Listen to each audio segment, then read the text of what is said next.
Hi hello welcome back to our channel. Finally అయితే blouse stitching అనేది complete చేశాను. So మనకి ఏ యాప్ ఓపెన్ చేసినా కూడా ఈ మెథడ్లో మనకి డిఫరెంట్గా అయితే చాలా ట్రెండింగ్లో ఉన్నాయండి ఈ మోడల్ బ్లౌజెస్. సో ఇది అయితే కటింగ్ అయితే ముందు వీడియోలో చూపించాను. ఈ బ్యాక్ సైడ్ వచ్చేసరికి బోట్ నెక్తో ఇలా కట్ వర్క్తో అయితే వస్తుంది. ఫ్రంట్ సైడ్ వచ్చేసి ఇలా మనకి డీప్ నెక్తో ప్లస్ కింద షేప్ పట్టీతో సహా అయితే స్టిచ్చింగ్ చేశాను. హ్యాండ్స్కి కూడా ఇలా డబుల్ లేయర్తో అయితే మనకి కట్ వర్క్ చేసి స్టిచ్చింగ్ చేశానండి. సో ఇప్పుడు అయితే నేను స్టిచ్చింగ్ ప్రాసెస్ అయితే చూపిస్తాను. సో వీడియో అయితే ఎక్కడ కూడా స్కిప్ చేయకుండా చూడండి. అలాగే నా ఛానల్ని కొత్తగా చూసేవారైతే సబ్స్క్రైబ్ అయితే చేసుకోండి. నేను నార్మల్గా అయితే కటింగ్ ఎలా చేసుకోవాలి అనేది అయితే కటింగ్ వీడియోలో అయితే చూపించాను కదా. సో ఇప్పుడు అయితే నేను స్టిచ్చింగ్ అనేది ఎలా చేసుకోవాలి. సో ఇప్పుడు ఇది మనకి బ్యాక్ సైడ్ వచ్చే డిజైన్ కోసము వన్ సైడ్ వచ్చేసి పెద్ద బార్డర్ వస్తుంది, వన్ సైడ్ వచ్చేసి చిన్న బార్డర్ అయితే వస్తుంది కదా. చిన్న బార్డర్ని ఇలా డిజైన్ కోసం అయితే మనకి ఎంత లెంత్ కావాలో అంత అయితే కటింగ్ చేసి పెట్టేశాను. సో మనకి క్యాన్వాస్ కూడా కటింగ్ చేసి పెట్టేశానండి. సో ఇక్కడ మనకి నెక్ లెంత్ వచ్చేసి ఒక 4 ఇంచులు అయితే తీసుకొని ఇలా రౌండ్ షేప్ తీసుకున్నాం కదా. ఇలా రౌండ్ షేప్ అనేది తీసుకున్న తర్వాత మనకి ఈ కట్ వర్క్ అనేది ఇలా క్రాస్గా నెక్ కింది నుంచి అంటే నెక్ను అటాచ్ అవుతూ ఇలా క్రాస్గా అయితే వస్తుంది. సో మళ్ళీ ఇక్కడ కింద నెక్ లెంత్ కింద ఇక్కడ మనకి కప్ వచ్చేసరికి సేమ్ క్లాత్ కానీ మనకి ఆపోజిట్ క్లాత్ ఏదైనా కూడా అక్కడ జాయింటింగ్ అయితే చేసుకోవచ్చు. సో ఇక్కడ మార్కింగ్ అయితే షేప్ అయితే ఇలా వస్తుంది. ఇక్కడ మార్కింగ్ ఎలా చేశానో అలా అయితే వస్తుంది. ఇంకా లైనింగ్ అయితే కట్ చేయలేదు, జస్ట్ మెజర్మెంట్స్ ప్రకారం అయితే కట్ చేసి పెట్టేశాను. సో ఇక్కడ మనకి ఇలా ఈ నెక్ కింది నుంచి మనకి డీప్నెస్ కావాలి అనుకోండి, కొంచెం బ్రాడ్గా కూడా మనము అడ్జస్ట్ చేసుకోవచ్చు. సో మనకి డీప్ అవసరం లేదు, డిజైన్ కావాలి అంటే మాత్రము ఇలా కట్ చేసుకుంటే సరిపోతుంది. సో డీప్నెస్ కావాలి అంటే పైన నెక్ విడ్త్ ఎంత తీసుకున్నామో ఇక్కడ కింద రౌండ్ దగ్గర కూడా సేమ్ విడ్త్ అయితే తీసుకోవాలి. సో ఇలా కట్ చేసుకున్న తర్వాత ఈ నెక్ కింద ఉన్న ఈ కప్ అయితే ఉంటుంది కదండి, ఈ క్లాత్ అయితే మనము బ్లౌజ్ కంప్లీట్ అయ్యే వరకు అయితే క్లాత్ అనేది వేస్ట్ చేయొద్దు. సో ఈ క్లాత్ అయితే ఇలా పక్కకు పెట్టేద్దాము. సో మళ్ళీ ఈ క్లాత్ అనేది సేమ్ ఇక్కడ జాయింటింగ్ అయితే చేసుకోవాలి కాబట్టి క్లాత్ అయితే పక్కకు పెట్టేద్దాము. ఇప్పుడు మనము ఇలా ఇది ఉంది కదండి, సో దీనికి అయితే మెయిన్ క్లాత్ జాయిన్ చేసుకోవాలి. ఫస్ట్ ఇక్కడ మనకి ఓపెన్ వస్తుంది కాబట్టి మనకి ఇలా సపరేట్ 2 ఫోల్డింగ్ దగ్గర సపరేట్ చేసుకుంటే సరిపోతుంది. సో ఇది వచ్చేసి మనకి ఇలా క్యాన్వాస్ అనేది ఫైనల్ డిజైన్ అనేది ఇలా రావాలి. సో ఇక్కడ వచ్చేసరికి 2 సైడ్స్ అయితే వస్తుంది. దీనికి మనకి కట్ వర్క్ అయితే వస్తుంది, మిడిల్లో ఇలా జాయింటింగ్ అయితే వస్తుంది. సో ఇక్కడ రఫ్గా అయితే చూపిస్తాను.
మనం ఇలా కట్ వర్క్ పైనుంచి స్టిచ్చింగ్ టాప్ స్టిచ్చింగ్ అనేది వేసుకున్న తర్వాత ఇలా ఈ ఎడ్జెస్ అనేవి ఉంటాయి కదండి. సో లైనింగ్ అనేది కొంచెం ఒక 1/2 inch 2.5 inches length lining cloth అయితే సరిపోతుంది. ఇలా కట్ చేసుకొని ఇలా మెయిన్ క్లాత్ని లైనింగ్ పైన పెట్టేసి, సో ఇక్కడ బార్డర్ అయితే ఎంతవరకు ఉందో అంతవరకు అయితే సరిపోతుందండి. మనకి చిన్న బార్డరుతో అయితే సరిపోతుంది.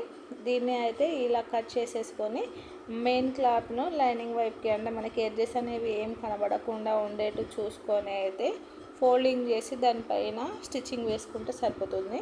ఇప్పుడు వచ్చేసి మనకి బ్యాక్ పార్ట్కి అయితే 2 సపరేట్ పీస్ అయితే కటింగ్ చేసేసుకున్నాం కదా, దానికి మెయిన్ క్లాత్ని అయితే జాయిన్ చేసేసుకుందాము. మనకి పైనుంచి బార్డర్ డిజైన్ అయితే వస్తుంది కాబట్టి దీన్ని ఇక్కడ రివర్స్ చేసేసుకుంటే మనకి పైపింగ్ లాంటిది అయితే ఏమీ అవసరం లేకుండా అయితే ఉంటుందండి.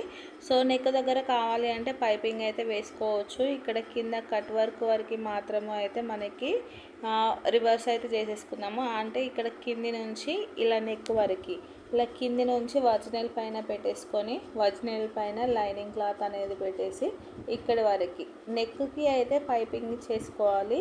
సో మనకి అది కూడా రివర్స్ తీసుకుంటే అంటే ఇంకా ఈజీగా ఉంటుంది. సో పైపింగ్ కావాలి అంటే నెక్కి పైపింగ్ చేసుకోవచ్చు. లేదు అంటే అయితే ఇక్కడ ఈ నెక్ రౌండ్ కింది వరకు ఇలా స్ట్రేట్ స్టిచ్చింగ్ అనేది వేసుకొని ఆ ఎక్స్ట్రా అనేది కట్ చేసుకొని రివర్స్ తీసుకుంటే అయిపోతుంది. సో ఇలా అన్నిటికీ అయితే ఫ్రంట్ బ్యాక్ అయితే లైనింగ్ అయితే జాయిన్ చేసి పెట్టేసుకోవాలి. ఇలా వన్ సైడ్ అనేది జాయిన్ చేసిన తర్వాత మనకి మిడిల్లో ఇలా ఎక్స్ట్రా క్లాత్ అనేది ఉంటుంది కదా, దాన్ని ఇలా స్ట్రైట్గా, నేను నెక్కి మాత్రము పైపింగ్ అయితే వేస్తున్నానండి. ఇక్కడ ఓన్లీ ఇక్కడ మిడిల్ క్లాత్ మాత్రమే ఇలా కటింగ్ చేసేసి చిన్న చిన్న టక్ మార్క్స్ ఇచ్చేసుకొని రివర్స్ తీసుకొని మళ్ళీ పైనుంచి కంపల్సరీగా టాప్ స్టిచ్ అనేది వేసుకోవాలి. ఇప్పుడు ఈ టాప్ స్టిచ్ అనేది వేసుకొని చుట్టూ లైనింగ్కి కూడా మనము లైనింగ్ మెయిన్ క్లాత్ 2 జాయిన్ చేసుకొని ఎక్స్ట్రా అయితే కటింగ్ చేసేసుకుందాము.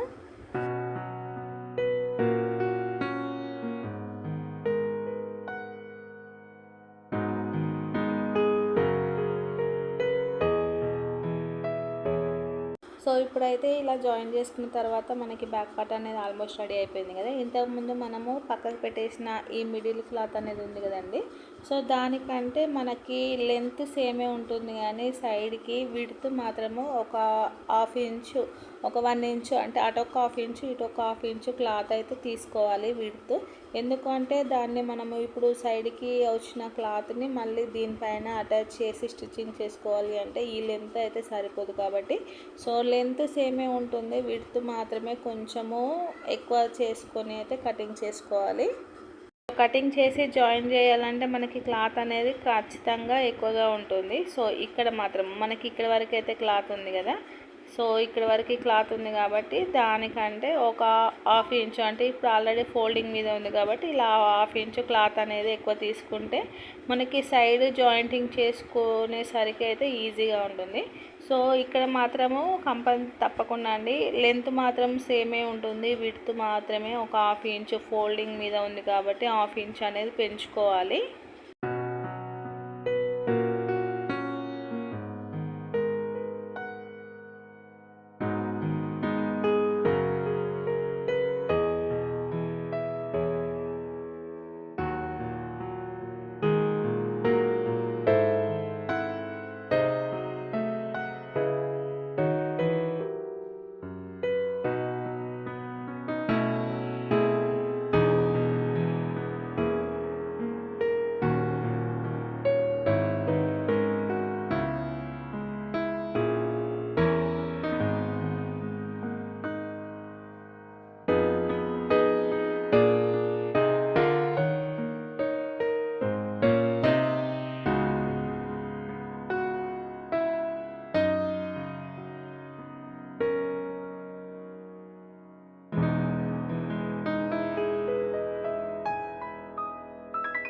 ఇప్పుడైతే ఇక్కడ నెక్ దగ్గర రివర్స్ చేసేసుకొని చుట్టూ ఒక లైనింగ్ మెయిన్ క్లాత్ జాయిన్ చేసుకొని ఎక్స్ట్రా అనేది కటింగ్ చేసుకుంటే మనకి చిన్న పీస్ అనేది రెడీ అయిపోతుంది. సో ఇప్పుడు ఇది ఉంది కదండి, ఇది వచ్చేసి మనకి ఇలా కరెక్ట్గా అయితే రావాలి. సో మనము విడ్త్ అనేది ఖచ్చితంగా ఎక్కువగా తీసుకుంటేనే మనకి ఇలా జాయింటింగ్ వరకు వచ్చేసరికి కరెక్ట్గా సెట్ అవుతుంది. సో మనము ఫస్ట్ కట్ చేసిందే ఇక్కడ జాయిన్ చేస్తే అయితే మనకి అయితే క్లాత్ అనేది కరెక్ట్గా సెట్ అవ్వదు. సో ఇలా అయినా కూడా ఒక డిజైన్ బాగానే ఉంది కదండి. సో మొత్తం పైపింగ్ వేసుకొని ఉంటే ఇంకా బాగానే ఉంటుంది. సో ఇలా అయినా స్టిచ్చింగ్ చేసుకోవచ్చు. సో ఇప్పుడు మనం చేసుకున్న ఈ కట్ వర్క్ పీస్ అనేది ఉంది కదా, దీన్ని ఇలా అయినా కూడా మనం జాయిన్ చేసుకుంటే ఒక్కొక్కటి ఒక్కోలా డిజైన్ అయితే ఉంటుంది. సో క్రియేటివిటీ అనేది కంపల్సరీగా మనము ఒక్కొక్క డిజైన్ స్టిచ్చింగ్ చేస్తుంటేనే మనకు ఐడియాస్ అనేవి వస్తాయి. కాకపోతే ఇక్కడ మొత్తం సెల్ఫ్ కలర్ అయ్యింది కాబట్టి కొంచెం లుక్ అనేది తగ్గిందండి. అదే ఆపోజిట్ కలర్ అయింది అనుకోండి చాలా గ్రాండ్గా ఉండేది బ్లౌజు. సో ఇక్కడ నెక్ రౌండ్ దగ్గర నుంచి క్లాత్ అనేది కరెక్ట్గా అడ్జస్ట్ చేసుకోవాలి. మనకి 2 సైడ్స్ కట్స్ అనేవి సేమ్గా రావాలి. నేను క్లాత్ ముందుగానే కరెక్ట్గా చూసుకొని మనకి క్లాత్ అటు ఇటు మూవ్ కాకుండా ఉండేట్టు చూసుకొని పిన్ అనేది పెట్టుకుంటే మనకి స్టిచ్చింగ్ అనేది ఈజీగా ఉంటుంది. ఫస్ట్ ఇలా ఈ ఎక్స్ట్రా క్లాత్ అనేది ఉంది కదా, దీన్ని ఇలా పెట్టేసి లోపలికి ఫోల్డింగ్ చేసేసి స్టిచ్చింగ్ వేసుకోవచ్చు. సో ఫస్ట్ మనము ఫోల్డింగ్ చేసి స్టిచ్చింగ్ చేసేసుకుంటే మనకి ఆ కుట్లు అనేవి ఎక్కువగా కనబడతాయి. సో ఇప్పుడు ఫస్ట్ స్టిచ్చింగ్ ఒకటి ఉంటుంది, ఇది ఒక స్టిచ్చింగ్ ఉంటుంది. 2 స్టిచ్చింగ్లో అయితే అంత బాగుండదు కదా.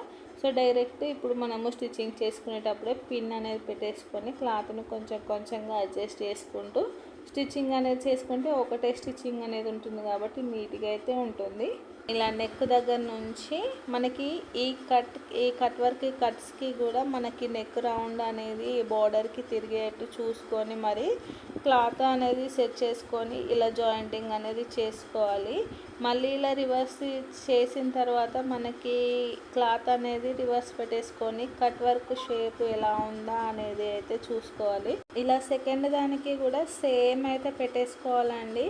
సో ఫస్ట్ ఇలా కావాలియా లేదు అంటే మనకి స్కర్ట్స్ కనబడాలా లేకుంటే లోపల క్లాత్ కనబడాలా, మనమైతే వాళ్ళు కస్టమర్ చెప్పిన ఆప్షన్ బట్టి అయితే మనము స్టిచ్చింగ్ చేయాలి. ఇలా పిన్ పెట్టేసుకొని క్లాత్ లోపలికి ఫోల్డింగ్ చేసేసుకొని పైనుంచి స్టిచ్చింగ్ అనేది అంటే పైనుంచి అంటే ఎడ్జ్ పైనుంచి మళ్ళీ మనకి క్లాత్ అనేది పైకి లేవద్దు కదా. సో ఆ ఎడ్జ్ పైనుంచి లోపల లైనింగ్ అనేది ఎంతవరకు ఉందో అంతవరకు చూసుకొని ఆ ఎడ్జ్ పైనుంచి అయితే ఒక స్టిచ్చింగ్ అయితే వేసుకోవాలి. ఇలా చివరి వరకు అయితే మనం స్టిచ్చింగ్ అనేది వేసుకోవాలి. సో ఫస్ట్ దానికి ఎలా వేసామో సెకండ్ దానికి కూడా సేమ్ యాస్టీస్గా అలాగే స్టిచ్చింగ్ అనేది వేయాలి. లేదు అంటే మనకి డిజైన్ అయితే చేంజ్ అవుతుంది. ఇప్పుడు క్లాత్ అనేది రివర్స్ చేసుకోవాలి. మనకి కట్స్ అయితే మెయిన్ క్లాత్ పైన ఉంటే కట్స్ ఎలా ఉన్నాయో అలా స్టిచ్చింగ్ చేసుకోవాలి. లేదు అంటే ఇక్కడ కట్స్ అనేవి మొత్తము మనకి మిడిల్లోకే వచ్చేసాయి కాబట్టి ఇలా స్ట్రైట్ స్టిచ్చింగ్ అనేది కూడా వేసుకోవచ్చు. సో ఇక్కడ మాత్రము ఎలా ఉందో అలాగా ఈ స్కర్ట్స్ అనేవి రెండిటికి సేమ్గా పెట్టేసుకొని స్టిచ్చింగ్ అనేది వేసుకోవాలి. చాలా ఈజీ అండి. మనం స్టిచ్చింగ్ చేస్తూ ఉంటేనే ఇలాంటి డిజైనరీ బ్లౌజులు కూడా మనకి ఈజీ అయితే అయిపోతాయి.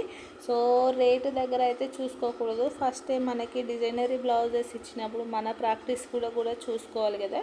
సో నేనైతే అలానే చూస్తానండి. ఎలాంటి డిజైనరీ బ్లౌజ్ చేసినా కూడా రేటు తక్కువ అయినా కూడా నేనైతే స్టిచ్చింగ్ అయితే చేసిస్తాను. మనకి రేటు రావాలి స్టిచ్చింగ్ కావాలి అంటే అయితే సెట్ అవ్వదు. సో మనకి పర్ఫెక్ట్గా ప్రాక్టీస్ అయ్యేంత వరకు రేట్ అయితే కొంచెం తక్కువగానే తీసుకోవాలి. మనం ఎప్పుడు పర్ఫెక్ట్గా అయ్యాము అని మనకి కాన్ఫిడెంట్ అనేది వస్తుందో అప్పుడు ఈ బ్లౌజ్కి అయితే ఇంత అని మనము ఫిక్స్ అయ్యి అమౌంట్ అయితే తీసుకోవచ్చు. సో ఫైనల్లీ అయితే బ్లౌజు ఇలా అయితే వచ్చింది. మనకి పైన బటన్ అయితే వస్తుందండి. ఇక్కడ కింద ఇలా వీ షేప్ లాగా వచ్చింది కదా, ఇంతకుముందు మనం జాయిన్ చేసుకున్న పీస్ అనేది ఉంది కదా, దీన్ని అయితే ఇలా కరెక్ట్గా హాఫ్కి అయితే చిన్న మార్కింగ్ అయితే చేసుకోవాలి. సో ఇలా హాఫ్ మార్కింగ్ అయితే చేసేసుకొని రెండింటిని కూడా కరెక్ట్గా సెట్ అయ్యేట్టు చూసుకొని అంటే ఇలా క్లాత్ డైరెక్ట్ పెట్టి అయితే స్టిచ్చింగ్ చేయవద్దు. సో ఇలా కరెక్ట్గా క్లాత్ అనేది చూసుకోవాలి. మనకి నెక్ బ్రాడ్నెస్ ఎంత మార్కింగ్ చేసాము అనేది కూడా కరెక్ట్గా చూసుకోవాలి. ఇక్కడ ఓన్లీ ఒక 1/2 ఇంచ్ క్లాత్ అనేది ఎక్స్ట్రా పెట్టాం కాబట్టి ఇలా 1/2 ఇంచ్ వరకు అయితే క్లాత్ అనేది కరెక్ట్గా సెట్ చేసిన తర్వాతే మనము జాయిన్ చేసుకోవాలి. బ్లైండ్గా అయితే జాయిన్ చేయకూడదండి.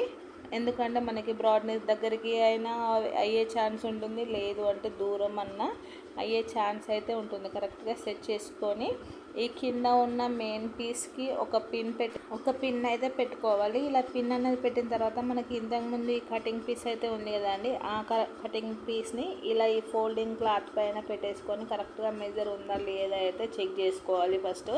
ఎందుకు అంటే మనకి ఒకవేళ లూజ్ అయితే వచ్చింది అనుకోండి, మనకి ఇక్కడ కప్ దగ్గర నెక్ కింద అయితే లూజ్గా అయితే లేస్తుంది. ఒకవేళ టైట్ అయింది అనుకోండి, మనకి ఇట్లా పట్టేసినట్టు వీపు దగ్గర పట్టేసినట్టు అయితే ఉంటుంది.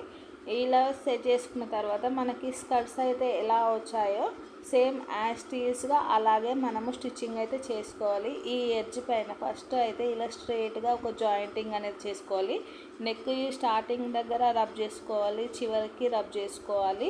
ఇలా రబ్ చేసుకున్న తర్వాత మనకి కట్ వర్క్ ఉంది కదా, ఆ కట్స్ అనేవి ఎలా ఉన్నాయో సేమ్ యాస్టీస్గా అలాగే రౌండ్ షేప్ వచ్చేట్టు స్టిచ్చింగ్ చేసుకోవాలి. ఎందుకంటే మనకి ఆ కట్స్ అనేవి పైకి లేవకుండా ఉండాలి. అలాగే కుట్టు అనేది కూడా మనకి గట్టిగా వేసుకోవాలి. డిజైన్ అయితే పాడవకూడదు కదండి.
సో ఫైనల్లీ అయితే ఇక్కడ వరకు జాయింట్స్ అన్నీ వేసేసుకున్నాం కదా. ఇప్పుడు మనం బ్యాక్ పార్ట్ డాట్ కూడా స్టిచ్చింగ్ అయితే చేసుకోవాలి. సో ఇక్కడ ఈ నెక్కు ఉంది కదా, ఈ నెక్కు స్ట్రైట్గా వచ్చేటట్టు చూసుకోవాలి.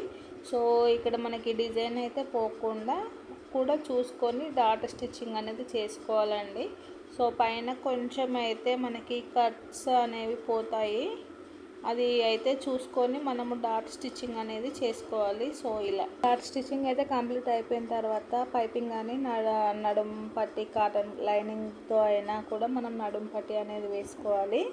సో ఇలా స్ట్రైట్గా అయితే మనము జాయిన్ చేసిన తర్వాత మళ్ళీ ఇలా లైనింగ్ అనేది కిందికి అనేసి అదే ఎడ్జ్ పైన ఇంకొక టాప్ స్టిచ్ అనేది వేసుకోవాలి.